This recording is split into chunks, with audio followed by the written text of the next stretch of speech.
Shalom, ibu-ibu semua. Hari ini kita kembali mau merenungkan firman Tuhan dengan satu kisah mengenai Nabi Yeremia. Nabi Yeremia diutus Tuhan untuk berulang kali mengingatkan bangsa Yehuda untuk bertobat, untuk menjauhi penyembahan-penyembahan berhala, untuk melakukan kembali keadilan, dan mengikuti kehendak Tuhan dengan setia. Pada waktu itu, bangsa Yehuda sudah dikepung dan dikuasai oleh bangsa Babel.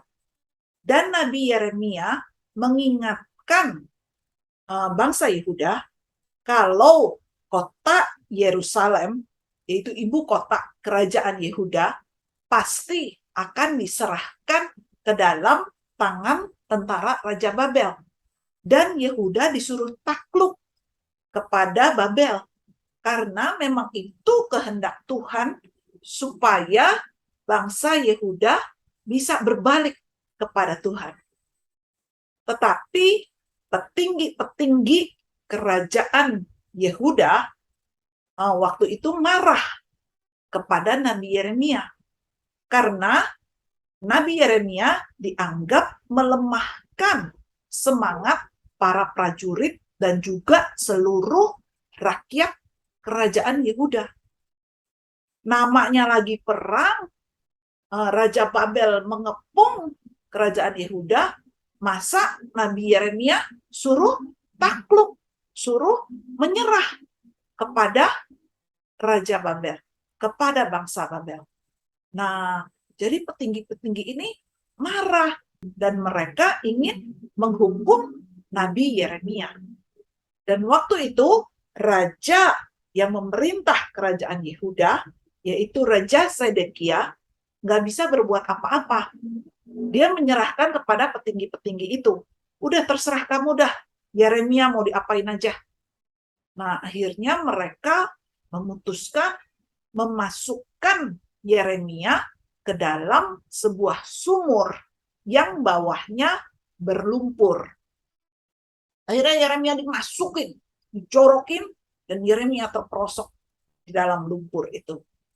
Dengan harapan Yeremia akan mati dengan sendirinya.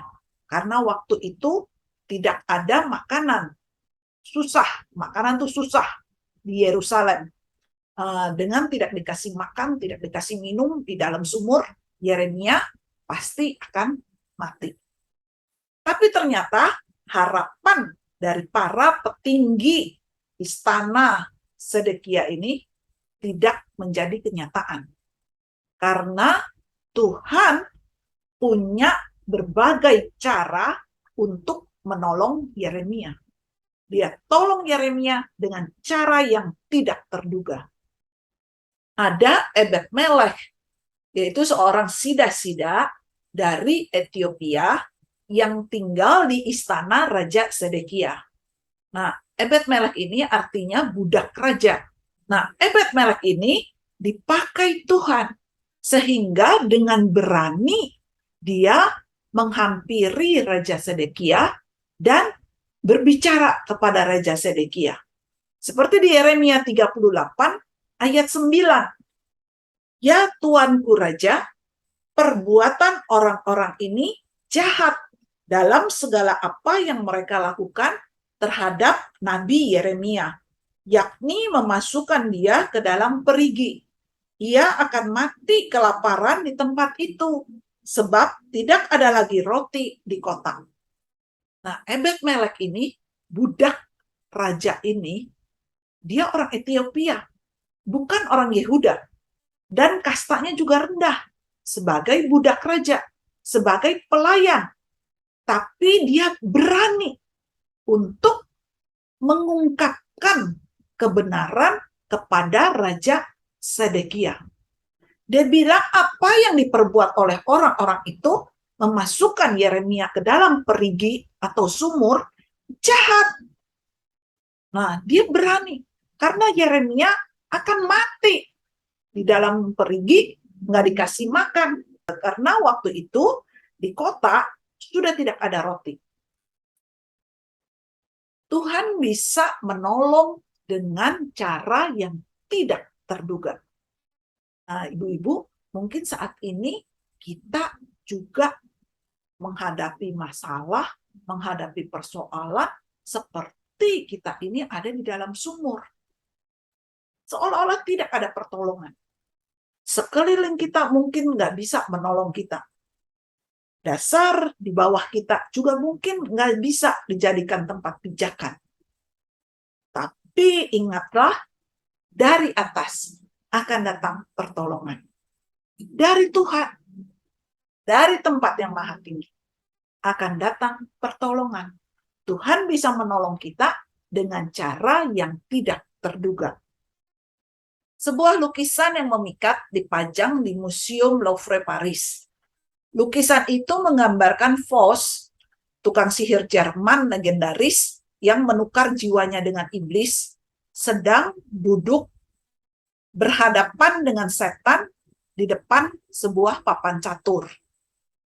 Wajah si setan nampak senang melihat Faust akan mengalami skakmat. Sementara si tukang sihir ini menunjukkan ekspresi seperti orang frustrasi yang kalah. Gak ada harapan untuk menang.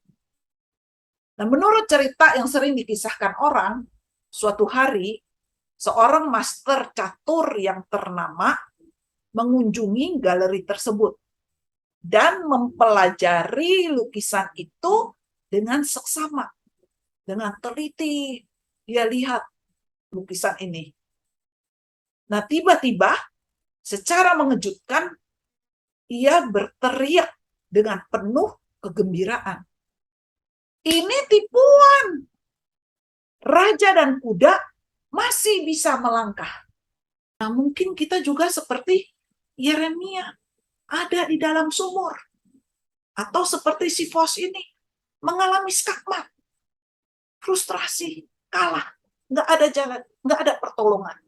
Tapi ingat, master kehidupan kita, Tuhan Yesus Kristus, dia selalu mengamati kehidupan kita dengan seksama, dengan teliti.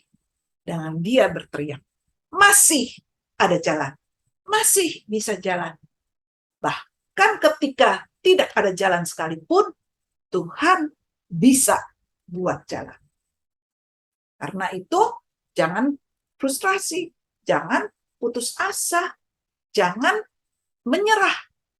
Karena Tuhan bilang masih ada jalan. Nah, kemudian Ebed-Melek ketika menghadap Raja Sedekia, Tuhan juga bisa menggerakkan hati Raja Sedekia. Sehingga dia bilang sama Ebed-Melek, yaudah, kamu ajak 3 orang, kamu angkat Yeremia dari dalam perigi, dari dalam sumur. Kemudian Ebed-Melek memilih 3 orang bersamanya dan dia menolong Yeremia. Ketika dia mau menolong Yeremia, dia pikir dulu. Dia nggak mau Yeremia terluka ketika dia tolong. Karena itu dia cari baju-baju bekas, baju-baju usang yang sudah robek-robek, banyak-banyak. Juga tali dia bawa. Nah, kemudian dia ke sumur dan dia lemparkan baju-baju itu dan juga talinya. Dia bilang, taruh baju-baju itu di bawah ketiak kamu dan juga di bagian-bagian tubuh yang mungkin bisa kegeser dinding sumur supaya waktu diangkat Yeremia tidak terluka. Nah, ibu-ibu, seringkali kita mau menolong orang, tapi dengan cara yang mungkin bisa melukai orang yang kita tolong. Nah, karena itu, sebelum menolong orang, pikirkan dulu dengan baik. Berdoa dulu, minta hikmat dari Tuhan. Supaya jangan sampai ketika kita menolong orang, orang itu malah terluka.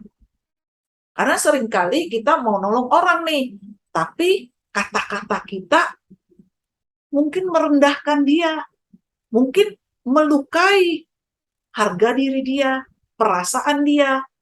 Dia jadi berasa, ya kok ini orang nolong sih nolong, tapi melukai saya. Tapi, mendingan nggak usah ditolong. Nah, ibu-ibu, biarlah ketika kita menolong orang lain, kita juga berempati kepada orang itu. Sehingga ketika kita menolong, orang itu tidak jadi terluka. Lou Xiaoying adalah seorang wanita di Cina. Pekerjaannya itu adalah pemulung sampah. Suaminya sudah meninggal 17 tahun yang lalu. Lou Xiaoying sudah mengadopsi 30 bayi yang dibuang. Dia mengadopsi 30 bayi itu sejak tahun 1972. Anak yang paling muda yang diadopsinya sekarang sudah berusia 6 tahun. Nah, anak itu ditemukan di tempat sampah dengan kondisi yang sangat lemah. Tapi wanita ini ketika menemukannya, membawa bayi ini ke rumahnya yang kecil, kemudian merawatnya dengan baik. Sehingga sekarang anak ini menjadi anak yang sehat dan berbahagia. Anak adopsinya yang pertama ditemukan di jalan. Seorang bayi perempuan terbaring lemah di antara sampah-sampah terlantar di jalanan. Beberapa di antara anak-anak adopsinya ini diadopsi lagi oleh keluarga yang lebih mampu.